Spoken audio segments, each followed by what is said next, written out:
आज हमारा है 2019 का कंपार्टमेंटल का क्वेश्चन। इसका पहला क्वेश्चन है, उत्तल दर्पण के सामने एक वस्तु को रखा गया है, इसकी प्रतिबिंब की प्रकृति कैसी होगी। तो उत्तल दर्पण के सामने एक वस्तु को रखा गया है तो इसका प्रतिबिंब जो होगा हमेशा काल्पनिक बनेगा। कौन सा दर्पण आमतौर दूसरा प्रश्न, कौन सा दर्पण आमतौर पर वाहनों के पीछे देखने के लिए दर्पण के रूप में लगाया जाता है। वह होगा उत्तल दर्पण। तीसरा, आवर्धन का SI मात्रक है तो इसमें से कोई नहीं होगा क्योंकि आवर्धन जो होता है वो मात्रक विहीन होता है।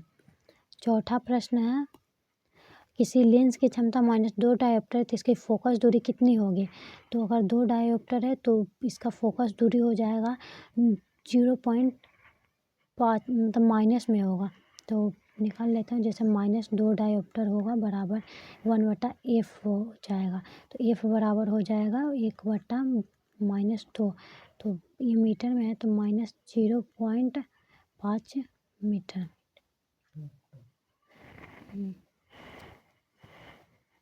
पाँचवा है, अपवर्तनांक म्यू बराबर हो जाएगा sin i/sin r। छठा, प्रतिरोध का सूत्र होता है R बराबर V/I। सातवां, किलोवाट घंटा मात्रक है तो विद्युत ऊर्जा का। आठवां है, विद्युत फ्यूज आधारित है, विद्युत धारा के चुंबकीय प्रभाव पर। नौवां, ऊष्मीय प्रभाव पे है उसका।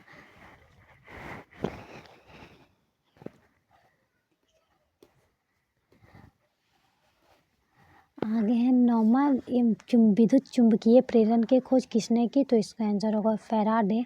10वां, विद्युत धारा उत्पन्न करने वाली युक्ति को कहते हैं तो जनरेटर। 11वां, पवन विद्युत ऊर्जा में पवन की चाल कम से कम कितनी होती है।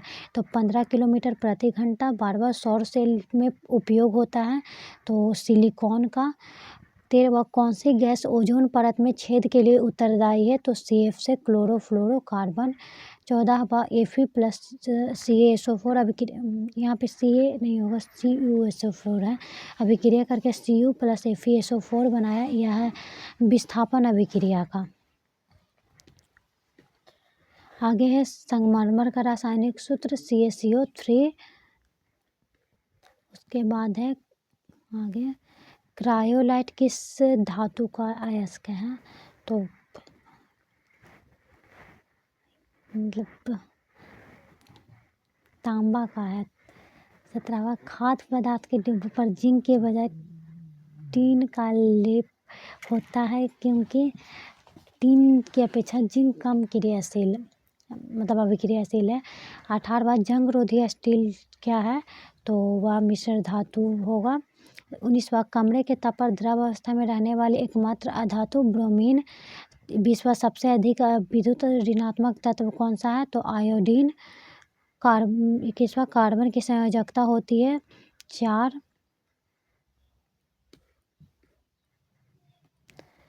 एल्कोहल का क्रियात्मक समूह है OH।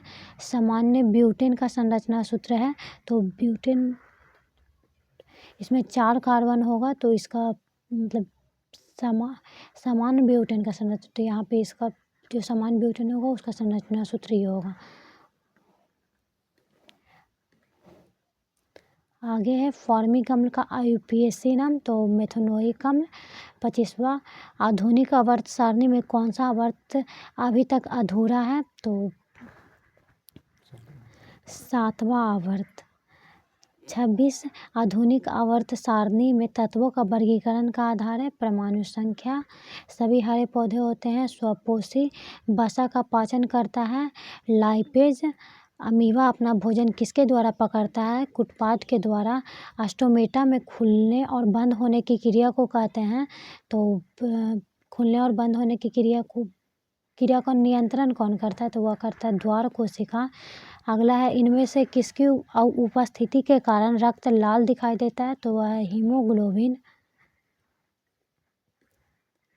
आगे है, थायराइड ग्रंथि से कौन सा हार्मोन निकलता है। तो वह थायराइड ग्रंथि से कौन सा हार्मोन निकलता है? तो हम यहाँ पे थायरॉक्सिन हार्मोन होगा। यहाँ पे आगे दो न्यूरॉनों के संपर्क बिंदु को क्या कहते हैं? तो वो सिनेप्स। आगे है 34 अंडाणु निषेचन होता है तो फिलोपियन नलिका में। आगे 35वां क्वेश्चन, पुष्प का नर भाग क्या कहलाता है? पुमांग। आयोडीन की कमी से कौन सा रोग होता है? तो वह घेंघा। 37 इनमें से कौन अंतःस्रावी ग्रंथि नहीं है? तो यकृत। निम्नलिखित में से कौन सा अवशेषीय अंग मानव में पाया जाता है? तो अपेंडिक्स। तो उसके बाद है किसी जीव की जीनी संरचना कहलाती है? तो जीनोटाइप। 40वां, मेंडल ने अपने प्रयोग के लिए किस पौधे का चुनाव किया? तो मटर के। आगे पहला प्रश्न, लघु उत्तरीयों का वाहनों के अग्रदीप में किस दर्पण का प्रयोग होता है और क्यों? तो अब वाहनों के जो अग्रदीप होता है उसमें अवतल दर्पण का प्रयोग होता है। यह प्रकाश की समानांतर जो किरण पुंज है उसे प्राप्त करने के लिए इसका प्रयोग किया जाता है। दूसरा, अब अपवर्तन के नियम को लिखें, क्या चित्र द्वारा दर्शाएं।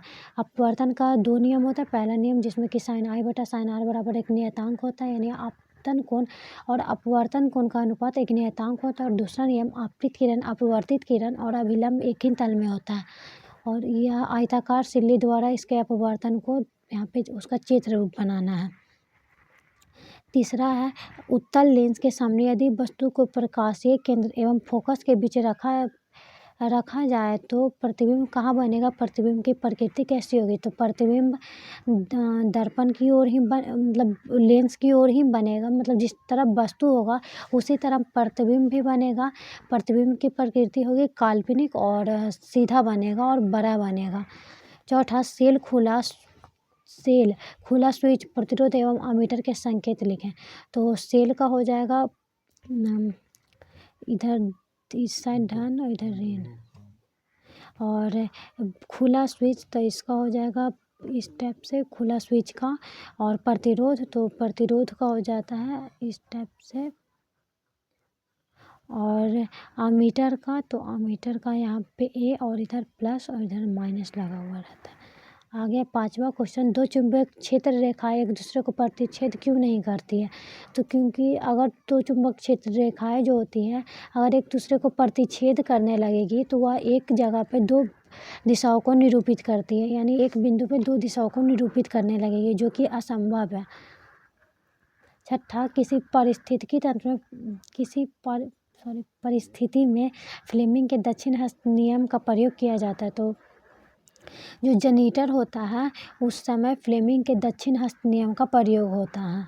7वां, नवीकरणीय ऊर्जा के स्रोतों की परिभाषा दें। तो जो ऊर्जा स्रोत बार बार मिलती है उसे नवीकरणीय ऊर्जा स्रोत कहते हैं, जैसे सौर ऊर्जा, पवन ऊर्जा, जल विद्युत ऊर्जा, ये सब जो है।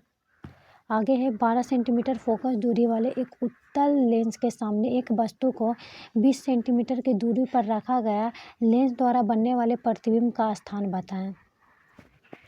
तो फोकस दूरी इसका दिया हुआ है 12 सेंटीमीटर, एक वस्तु को 20 सेंटीमीटर दूरी यानी वस्तु दूरी दिया हुआ है u बराबर।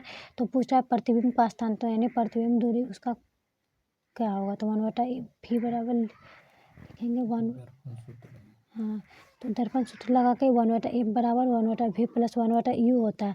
तो 1/f v बराबर 1/f माइनस 1/u हो जाएगा। तो 1/12 माइनस 1/20 बराबर करेंगे तो 12 मतलब यहाँ पे 60 माइनस हो जाएगा 3, तो 2/60 तो 1/30 यानी जो प्रतिबिंब बनेगा 30 सेंटीमीटर दूरी पर बनेगा।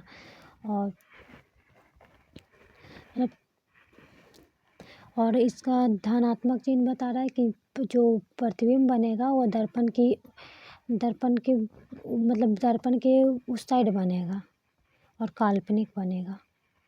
9वां, प्रतिरोधों का समानांतर संयोजन क्या है? इसके लिए व्यंजक प्राप्त करें। तो समानांतर क्रम में अगर प्रतिरोधों को जोड़ा जाता है तो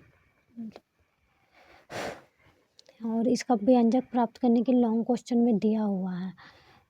चौथा है, दूसरा इसी में क्वेश्चन है कि 4 ओम और 12 ओम के दो प्रतिरोधों को समानांतर क्रम में जोड़ने पर समतुल्य प्रतिरोध की गणना करें। तो समानांतर क्रम में जुड़ा हुआ है तो 1/4 ओम प्लस 1/12 ओम कर देंगे तो इसका हो जाएगा आर का मान 1/r बराबर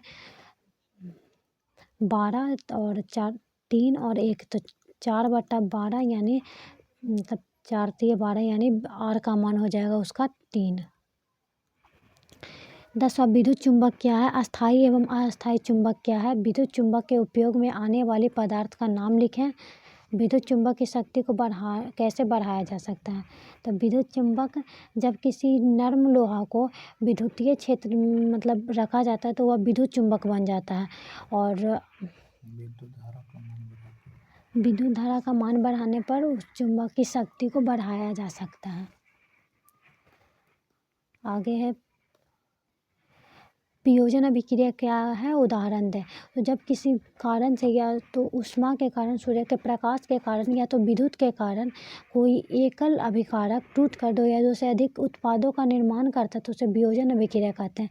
इसका उदाहरण में होगा जैसे CaCO3 जब ऊष्मा के द्वारा मतलब ऊष्मा पे दिया जाएगा तो वह टूट जाएगा CaO, कैल्शियम ऑक्साइड और कार्बन डाइऑक्साइड में। आगे है अम्ल का जलीय विलयन क्यों विद्युत का चालन करता है? तो जो अम्ल होता है वह जलीय विलयन में आयनों में टूट जाता है जिसके कारण मतलब जिस आयन के कारण वो अम्ल का जलीय विलयन विद्युत का चालन करने लगता है। 13वां है जंग लोहे की कील को कॉपर सल्फेट के विलयन में डाला जाता है तो विलयन का रंग में क्या तथा क्यों परिवर्तन होता है? तो यहाँ पे होगा कि विलयन के रंग में परिवर्तन हो जाता है, वह नीले से हरा हो जाता है क्योंकि जो फेरस है वह कॉपर सल्फेट के विलयन में रखने पर वह फेरस सल्फेट और कॉपर बनाएगा।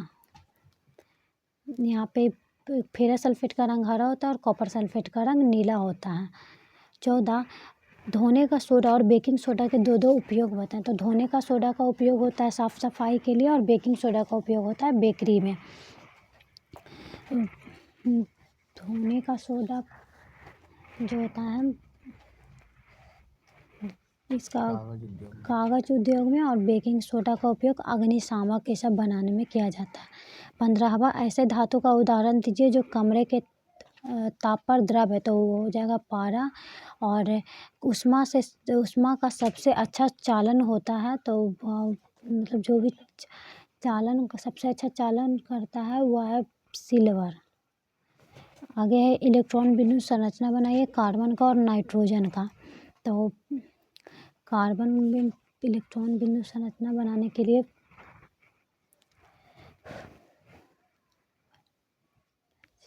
कार्बन के पहला कक्षा में 2 इलेक्ट्रॉन, दूसरा कक्षा में 4 इलेक्ट्रॉन जो होता है इसमें पहला कक्षा में इसका 2 इलेक्ट्रॉन है और दूसरा कक्षा में इसका 4 इलेक्ट्रॉन हो जाएगा। तो इसमें 2 कार्बन डाइऑक्साइड है तो कार्बन डाइऑक्साइड में सबसे पहले इसका 2 मतलब अंतिम कक्षा को पूरा करने के लिए इसमें 2 ऑक्सीजन मतलब यहाँ पे 2 ऑक्सीजन का उपयोग हो रहा है तो यहाँ पे इसमें 2 इलेक्ट्रॉन कार्बन डबल बॉन्ड दोनों पर ऑक्सीजन यहाँ पे कहीं पर है। और नाइट्रोजन जो होता है वह नाइट्रोजन के मतलब नाइट्रोजन का एक अणु में मतलब 3 इसमें बनता है। और आगे है 17वां किसी तत्व का परमाणु क्रमांक 12 है बताइए कि यह तत्व किस आवर्त और किस वर्ग का तत्व है, यह कौन सा है? यहाँ पे जो 12 है तो यह हो जाएगा मैग्नीशियम और यह दूसरे मतलब दूसरा समूह का तत्व है और तीसरे आवर्त का तत्व है। आगे है मिश्र धातु क्या होती है, इन्हें कैसे तैयार किया जाता है? कांसा और अमलगम मिश्र धातु में उपस्थित धातुओं का नाम बताएं। इन मिश्र धातुओं के एक उपयोग लिखें। तो मिश्र धातु जब दो या दो से अधिक धातुओं को समांगी मिश्रण किया जाता है तो वह मिश्र धातु का निर्माण करता है। इसे तैयार करने के लिए इसके गलित अवस्था को मतलब समान अनुपात में मिलाया जाता है तो मिश्र धातु तैयार होता है। कांसा जो होता है वह मतलब कॉपर और कॉपर और जस्ता का मिश्र धातु है। और अमलगम जो होता है उसमें एक धातु जब पारा होता है तो वह अमलगम कहलाता है। मिश्र धातुओं का उपयोग इसलिए मिश्र धातुओं का उपयोग बर्तन बनाने के लिए किया जाता है और मतलब बर्तन बनाने के लिए, तार बनाने के लिए, ये सब के लिए किया जाता है। आगे 19वां तत्व एक जिसका परमाणु संख्या 17 और परमाणु भार 36 का इलेक्ट्रॉनिक विन्यास लिखें। निम्नलिखित प्रश्न का उत्तर दें। तो इसका मतलब इलेक्ट्रॉनिक विन्यास होगा 287। इसके संयोजी इलेक्ट्रॉन 7। इसकी संयोजकता -1। या धातु है या अधातु, तो अधातु होगा। तत्व एक के परमाणु में प्रोटॉन तथा न्यूट्रॉनों की संख्या बताएं। तो इसका में प्रोटॉन की संख्या 17 होगा और न्यूट्रॉन की संख्या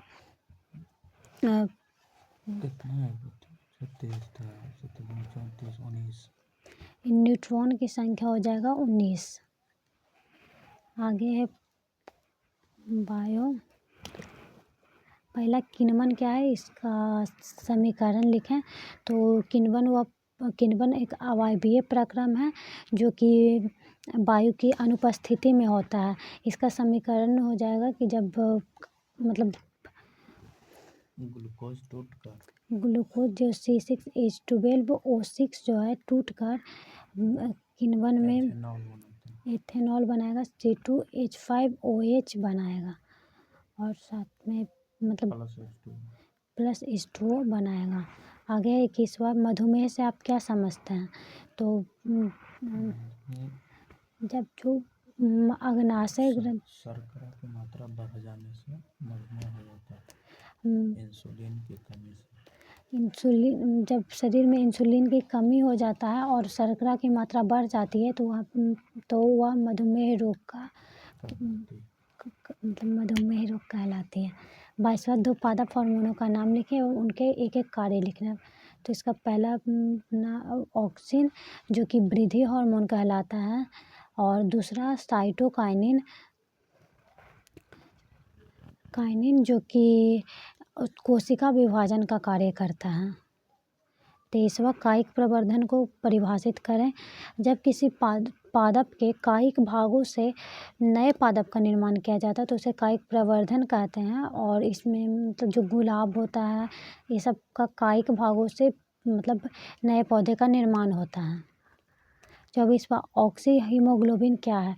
तो जो हीमोग्लोबिन ऑक्सीजन का परिवहन कर रहा है तो उस हीमोग्लोबिन को हम ऑक्सी हीमोग्लोबिन कहेंगे। 25वां अगर किसी पारितंत्र में सारे मांसाहारियों को नष्ट कर दिया जाए तो उस पारितंत्र में क्या प्रभाव पड़ेगा। तो अगर मांसाहारी सारे नष्ट हो जाएंगे तो शाकाहारियों की संख्या बढ़ जाएगी और अगर शाकाहारियों की संख्या बढ़ जाएगी तो वह पादप का मतलब उससे पादप की संख्या में भी कमी आएगी जिससे कि पारिस्थितिकी में असंतुलन पैदा हो जाएगा। 26वां ओजोन के अपक्षय का क्या कारण है। इसके हानिकारक प्रभाव क्या है। तो ओजोन क्षय का कारण है CFC गैस जिसके कारण वह नवजात ऑक्सीजन में और ऑक्सीजन के एक अणु में टूट जाता है। और इसके हानिकारक प्रभाव भी हैं कि इससे पराबैंगनी किरणें और अवरक्त किरणें डायरेक्ट पृथ्वी पर आएगी और ये त्वचा कैंसर का कारण बनेगी।